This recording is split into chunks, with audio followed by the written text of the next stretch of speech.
Hello everybody, I am Akash Baradia and I am starting today with my first video in this channel after a long time. So today my topic of discussion is about the new educational policy 2021 which has been declared by central government.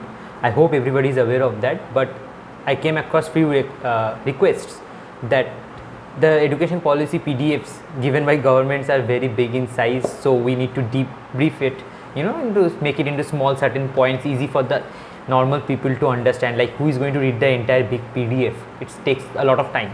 So to save your time and to make sure you are patient enough to hear this, I have distributed the entire policies declared by the government into 20 steps. Okay, so I'm going to tell you the 20 steps, so watch till the end so that you know about the entire educational policy. It might be helpful to you, to your children, to your cousins, nephews, anybody. It can be, you are staying in India, so you should be aware of the new education policies about the government, right?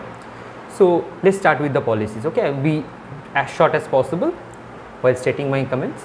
So let's start. Okay, point 1 is that a 10+2 board structure that was previously there, even I studied in the 10+2 board structure, it is dropped. It is no more there.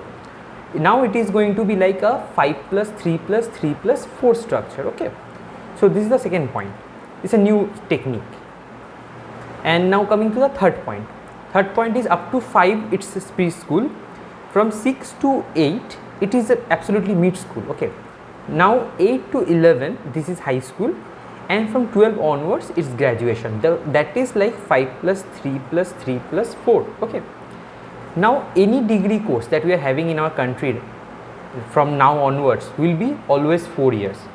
Previously it was like engineering degrees are only 4 years, basic science degrees were 3 years, so now it's going to be all 4 years. So you're going to 4 years time. Okay, so another point is that from 6th standard onwards vocational courses will be available, which was previously wasn't there. It was available in US, like 6th standard onwards they used to have vocational courses, but from now in India it will be also be there. So it's for a betterment only. So the next point is like from 8 to 11 student can choose subjects. Now it wasn't previously there. Okay, so if you are in science you have to read this, if you are in commerce you have to read this, or there were mandatory subjects. Even during our time 8 to 11, like at least 8 to 10 they were fixed subjects, no choosing of any stream. From 11 we had science, arts and this and that. So what we used to have, like if you are studying science in ISC board, most of 99% of the school didn't used to provide you with any option. Okay, so you're taking science, you have to take this and you have to take that. So in few schools there were certain exceptions, like they used to give you an alternative for one particular subject, but not in every school. So but from now 8 to 11 students can choose their subjects on their free will. And the next thing is that all graduation courses now will have one major and one minor. Okay, and this major minor thing can be from different streams, so you can have a combination of humanities and science as major and minor in the same time.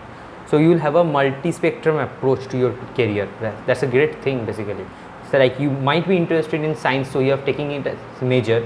Now you might be liking also music, so you can take it at minor, right? So you can study science, physics, chemistry, anything with music or anything else.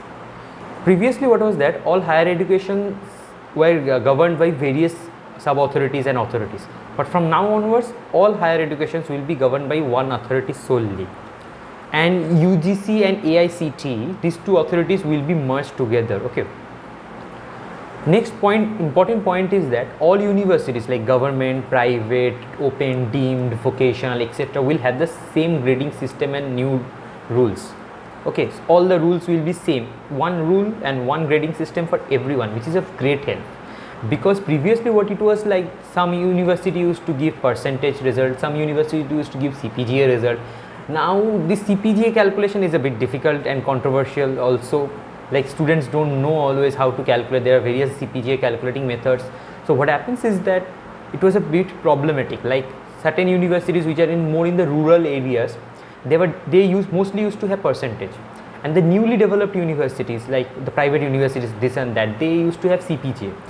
Another thing is that universities used to have, like some universities used to have for a 2-year master's course, they used to have like one part 1 and one part 2, and some universities have 2 semesters a year. So 2 years means 4 semesters. So 4 CPGA points you have to calculate an average, whereas the student from percentage area, they are having two MSCs, like two MSc part 1 and MSc part 2 percentages. Now they have to fuse that. So there was a controversial situation, but from now onwards it's one grading system, that's it. New teacher training board will be set up for all kinds of teachers in our country. No state can change these rules. Okay, so like all universities will having same grading, same rules, so also same training procedure for all new teachers across every state, no state based changes.